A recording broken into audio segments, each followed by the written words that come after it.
Sonu mobile repairing and video mixing centre Maa Durga चौक कदमा है। हमारे यहाँ शादी विवाह का वीडियो उचित मूल्य बनाया जाता है। Proper mister Sonu Kumar Sahni. Mobile number 9693082938।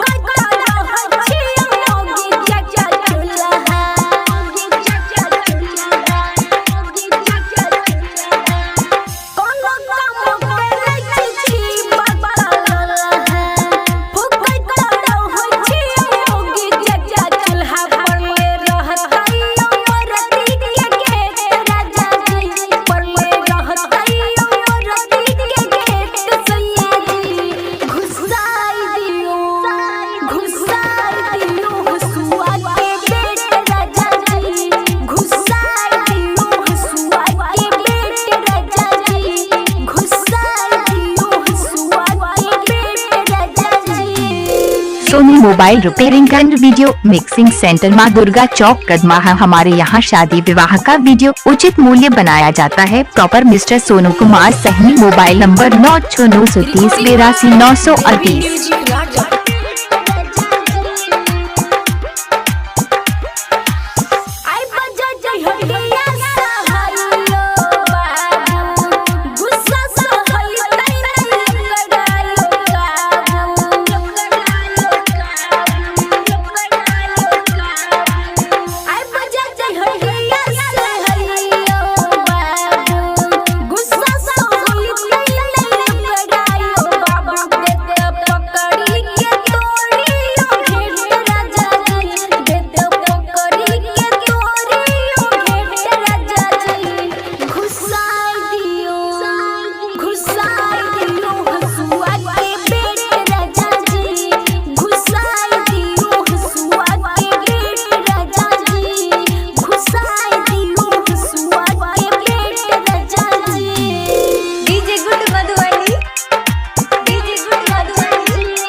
Sonu mobile repairing and video mixing centre Maa Durga चौक कदमा है। हमारे यहाँ शादी विवाह का वीडियो उचित मूल्य बनाया जाता है। प्रॉपर मिस्टर सोनू कुमार सहनी। Mobile number 9693082938।